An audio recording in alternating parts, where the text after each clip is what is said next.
Brett mentioned earlier in the podcast that the renegotiation of gender roles are long overdue. I'm curious to know what concessions he would like males and females to make respectively. Well, I mean, I definitely feel it's a privilege and an honor to be able to negotiate on behalf of both sides here. That strikes me as very right. Look,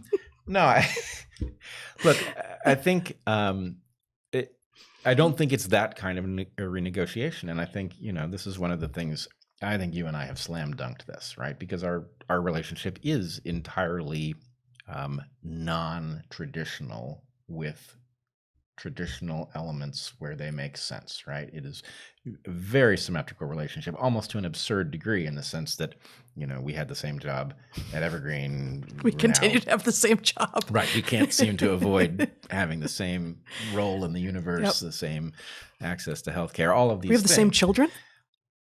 Thank God. I was just waiting to see if one of the children has killed the power to the computer. Let me say that. I think they're a little surprised and maybe disappointed to discover that is in fact the case. But no, the answer to the question is, look, lots of things have been altered by this landscape that provides us with certain freedoms that our ancestors wouldn't have had. And it exposes us to some hazards that they wouldn't have faced, right? To the extent that you're just applying a traditional set of norms, it's relatively straightforward, and you just sort of accept the costs and benefits that come with them. In our case, basically, I'm up to see anybody establish what role they want, so long, it's kind of, frankly, a little bit of a libertarian approach with respect to gender roles. I'm up, but it's libertarian in the sense that I would, and I have argued on this podcast, that libertarians are under-imaginative typically about harm.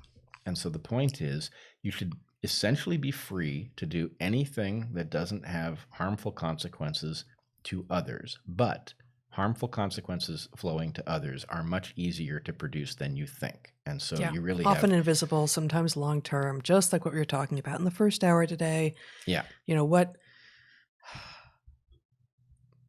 What might be the long-term consequences of introducing women into military outfits? Right. Even, if it's not hand-to-hand combat, there's nothing about the physical nature of the work that is going to be compromised by the fact that on average women are not as strong, upper body strength, yada, yada, yada. Yeah. Might there be long-term effects that would render such a force less coherent in an emergency situation? I don't know. I hope not, but I don't know. Well, and it might be different for infantry versus, pilots. Yes. Right? Yes.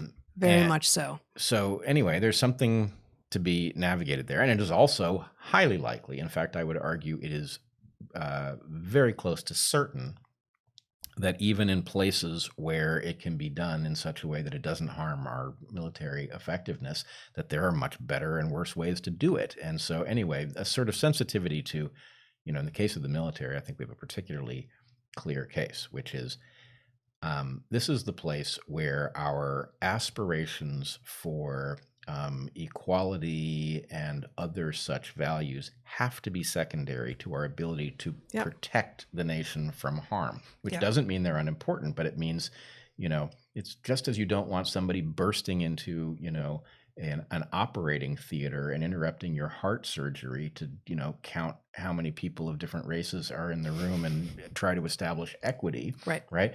The point is there's a hierarchy of significance.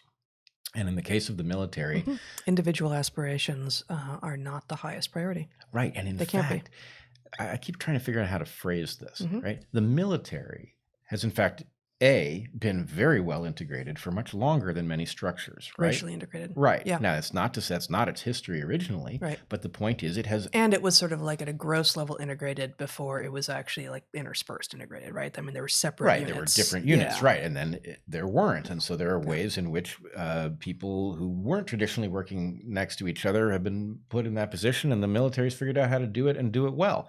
It also is weirdly like the most socialist entity around. It neutralizes differences between people at many scales, but then it also creates this hierarchy. So it's like, socialism stacked on top of each other or something. But anyway, the point is, to the extent that the U.S. military is fighting for liberty, it is the opposite of liberty on the inside, right? It is constraining by necessity in order to make it effective on the battlefield. You don't want a bunch of people, doing their individual calculations on the battlefield. You want people to function as a coordinated entity. And so, anyway, my only point would be, there are places for these discussions, and there are the places where these discussions have to be secondary to a mission that is so critical that you don't dare upend it before you know exactly how it works. Yeah. So anyway, with respect to men and women, there's lots of room for renegotiation.